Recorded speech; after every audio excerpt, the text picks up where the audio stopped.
Good morning friends, welcome to the illusion. आज हम आपके लिए लेकर आए हूँ, जैसा कि हम जानते हैं कि मैं मैथ भी पढ़ाता हूँ और बाल मनोविज्ञान, मैं सभी विषयों को लगभग पढ़ा लेता हूँ।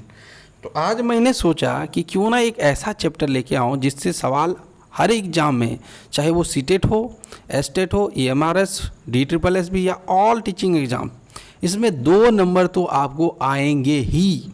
तो इसलिए क्यों ना हम इस चैप्टर पर चर्चा कर लें, और वह चैप्टर है लर्निंग डिसेबिलिटीज़ यानी अधिगम विकार।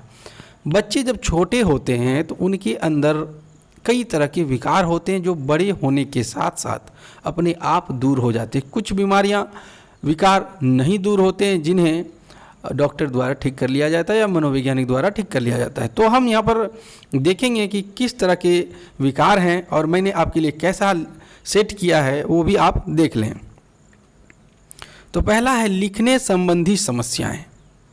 यदि बच्चे को लिखने संबंधी समस्याएं हैं, इसे हम कहेंगे डिस्ग्राफिया। चलिए इसको समझते हैं। मान लेते हैं कि हमारे घर में एक बच्चा है, मान लेते हैं, उससे कहा मैंने लिखो राम, RAM, और उस बच्चे ने लिख दिया MAR। देख लीजिए, तो ये जो उल्टा लिखा उन्होंने, इसी को कहते हैं डिस्ग्राफिया यानी लिखने संबंधी समस्याएं। देखिए, उसके लिखना था राम, लिख दिया उन्होंने MAR। अब कभी कभी बच्चे को आप भी देखे होंगे, आपके घरों में भी ऐसे बच्चे मिलेंगे। यदि आप उसे कहेंगे क लिखो, तो वह बच्चा क्या करेगा, क लिख देगा इस तरह। देख लीजिए, आपके यहाँ क्या लगभग सभी बच्चे ऐसा ही करते हैं। सभी बच्चे कहने का मतलब अप्रॉक्स, ये नहीं कि सभी बच्चे। अब हम देखेंगे एक कुछ और उदाहरण, ठीक है। अगर आप अधिकतर देखे होंगे, मैं पढ़ाता हूँ, उसमें से 3 और 4 क्लास के बच्चे का एक बैच है। अधिकतर बच्चे क्या करते हैं, B को D लिख देते हैं और D को B लिख देते हैं। देखा आपने? तो ये जो विकार है, ये लिखने संबंधी विकार, इसे डिस्ग्राफिया कहा जाता है। अब इसे आप समझें कि मान लीजिए कि एक छोटे बच्चे को कहेगा ग्राफ बनाओ, तो जब हम ग्राफ बनाने कहेंगे, छोटा बच्चा ऐसे ग्राफ बनाएगा, है ना, तो उसे काफ़ी कठिनाई होगी। ऐसा नहीं कि एक छोटा बच्चा आसानी से ग्राफ बना लेगा, वो ऐसे टेढ़ा कर देगा, फिर कभी ऐसे कर देगा। तो ये जो लिखने संबंधी, इसे हम ट्रिक से याद क्या रखेंगे, ये ग्राफ बना रहा है यानी लिख रहा है वो, तो ग्राफ में तो लिखना पड़ता है। तो ऐसे जो लिखने संबंधी समस्याएं होती है, बच्चों में अधिकतर होती है, इसे हम कहते हैं डिस्ग्राफिया। अगला है, आप देख लीजिए, इस बच्चे को ये टीचर पढ़ा रही है, इसे लिखने में दिक्कत हो रही है। अब इस तरह भी समझिए। अगला है पढ़ने संबंधी समस्याएं। देखिए, अगर हम कहें कि बोलो, ये लिखा हुआ है, जैसे आप देखे होंगे क संयुक्त या कुछ, जैसे ये देखिए, मैं दिखा रहा हूँ एक पेन लेकर के, ये देखिए, ये देखिए, है ना, सॉरी यहाँ फिर से लिखते हूँ,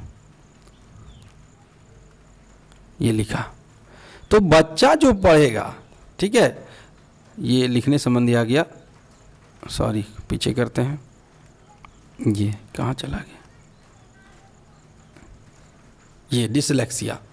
यानी उसने क्या कहा कि र को र बोल दिया, या को या बोल दिया, आ को आ बोल दिया। कभी कभी ऐसे बच्चे उच्चारण करते हैं, जैसे पेड़ा को पेड़ा बोल दिया, है ना। तो ये देखिए, बोलने हैं, लेकिन ये बोलेगा तो उसको अलग कहेंगे, ठीक है, लेकिन यहाँ पढ़ रहा है वो, तो पढ़ने में भी तो बोलने का उच्चारण होता है ना। ऐसा नहीं है क्या कि पढ़ रहा है तो बोलना नहीं पड़ेगा, ऐसा थोड़ी है। मान लीजिए कुछ बच्चा पढ़ता अटक अटक के पढ़ गया, तो ये सब पढ़ने में जब भी उसको समस्या आएगा तो उसे हम कहेंगे डिसलेक्सिया। अब डिसलेक्सिया से याद कैसे रखेंगे, देखिए इसमें एक शब्द आ रहा है लेक्सिया, तो ये देखिए लेक्सिया, है ना। और लेक्सिया को कहते हैं हम, जैसे एक शब्द मिलेगा आपको लेक्चर, लेक्चर। तो आप देखेंगे प्रोफेसर जो होते हैं वो लेक्चर देते हैं, और लेक्चर देते हैं तो मुंह से लेक्चर देते हैं। तो पढ़ने का भी बात जो होता है वो मुंह से होता है, और ऐसे बीमारियों को डिसलेक्सिया कहा जाता है। यानी पढ़ने में उसको कठिनाई होगा, तो आप खुद देखे होंगे वो अटक अटक के पढ़ता है, वो एक लय से नहीं पढ़ पाता है, जो कि बाद में ठीक हो जाता है। ऐसा नहीं कि ठीक नहीं होता है, अगला है दिमाग और मांसपेशियों में असंतुलन की समस्या। आप देखिए यहाँ पर इस चित्र में देखेंगे आप, ये हाथ हिल रहा है, यानी कभी कभी हमारे साथ भी होता है कि हमने कुछ रखा है, दौड़ते दौड़ते आए या बैट बॉल खेल रहे हैं या फुटबॉल खेल रहे हैं, लात से मारने खोजें फुटबॉल को, लगा ही नहीं, या कुछ पत्थर लिए हैं और किसी चीज़ पर निशाना लगा रहे हैं, वो निशाना लगा ही नहीं, यानी दिमाग और मांसपेशियों का संतुलन नहीं हो पाया, है ना। हम लिखना चाह रहे थे कहीं और, लिखा गया कहीं और, हाथ घिसक गया। तो दिमाग और मांसपेशियों का असंतुलन हो गया, तो इसे हम कहेंगे डिस्प्रैक्सिया। आप देखिए दिमाग सोच रहा है कि हमें कुछ पकड़ना है, कभी कभी बच्चे को आप देखे होंगे वो पकड़ना चाहेगा लेकिन पकड़ नहीं पाता है। तो इस तरह के दिमागी, मान लीजिए आप एक खिलाड़ी हैं, आप बहुत अच्छा सोच के रखे हम कैच लेंगे, अब एक खिलाड़ी है, कैच आ रहा, किसी तरह आपका आँख के सामने कुछ दूसरे टाइप का लगा, आप कैच नहीं ले पाए, यानी दिमाग और मांसपेशियों में संतुलन नहीं हो पाया, अब गिर गए हैं, है ना। तो इस तरह की बीमारी को कहते हैं डिस्प्रैक्सिया। अगला है डिसकैलकुलिया। देखिए कैलकुलिया से क्या समझे, कैलकुलेशन, कैलकुलिया से आ रहा है एक शब्द कैलकुलेशन, कैलकुलेशन। तो कैलकुलेशन का मतलब होता है जोड़ घटा गुना भाग करना। आप बोर्ड में ध्यान से देखें, इस बच्ची ने क्या किया, 1 + 2 = 5 लिख दिया। क्या ये होता है? नहीं होता है ना। उसने लिख दिया 1 + 2 = 5, यानी इसको गणित की गणनाओं में संबंधी समस्या हो रही है। 3 + 4 को लिख दिया 10। एक वीडियो मैंने YouTube में देखा था, वो मूवी का एक क्लिप था, उसमें दोस्त को कहा कि पूछा गया कि चलो तुम बताओ 3 और 2 कितने होते, बोर्ड में लिखा हुआ था 3 + 2, है ना। तो पीछे से एक दोस्त ने हाथ दिखा दिया 5 उंगली, तो उस दोस्त ने क्या किया, अपने हाथ को बोर्ड पर रखा और उसका एक हाथ का चित्र बना दिया, यानी उसको संबंधी समस्याएं होगी, उसे लगा कि ये 2 और +3 यानी हाथ का छाप होगा, लेकिन असल में वो 5 अंगुलियों को दिखा रहा था। तो ऐसे देखिए बच्चे को हुआ ना गणित के संबंधी समस्याएं, तो ये हो गया डिसकैलकुलिया। अगला है अवधान या ध्यान संबंधी समस्या, इसे कहते हैं ADHD, attention deficit hyper activity disorder, ध्यान अभाव एवं अति सक्रियता विकार। ये देखिए, ये अधिकतर मैंने देखा ऐसे बच्चों को, जब आप कोई बैच चला रहे होते, छोटे बच्चों का बैच, आप बोर्ड पे पढ़ा रहे हैं, उसका ध्यान कहीं और है, यानी आप कुछ और कर रहे हैं और कुछ कर, समझा, हाँ समझ गए, जब आप पूछेंगे तो पता ही नहीं, इतना खटपट करेगा, कभी इसी को चिट्ठी काट लिया, कभी उस पर पैर चढ़ा दिया, कभी उसका कॉपी फेंक दिया, यानी वो कभी शांत बैठ ही नहीं सकता है। और अधिकतर छोटे बच्चे ऐसा ही करते हैं, आप कितनों भी उसको बैठाने की कोशिश कीजिए, वो कभी चाकू मना कीजिए ना, चाकू नहीं लेना, वो लेगा ही। तो ये बच्चे में होता है ध्यान संबंधी, वो ध्यान को केंद्रित नहीं कर पाते हैं। आप इस चित्र को ध्यान से देखिए, कभी वो तराजू के बारे में सोच रहा है, कभी कैलकुलेटर, कभी बॉल जल गया, क्या न क्या उसके आइडिया में आ रहा है, कभी पेंसिल, कभी पढ़ाई, कभी घंटी, कुछ भी एक समय में उसके दिमाग में 1000 बातें चलती रहती हैं, और ऐसी समस्याओं को कहते हैं ADHD। अगला है भोजन ग्रहण प्रवृत्ति संबंधित समस्या। देखिए भोजन ग्रहण करना हम सभी जानते हैं, दिन में सुबह नाश्ता करना है, दोपहर में खाना है, शाम को हल्का फुल्का नाश्ता करना है और रात में खाना है 4 बार।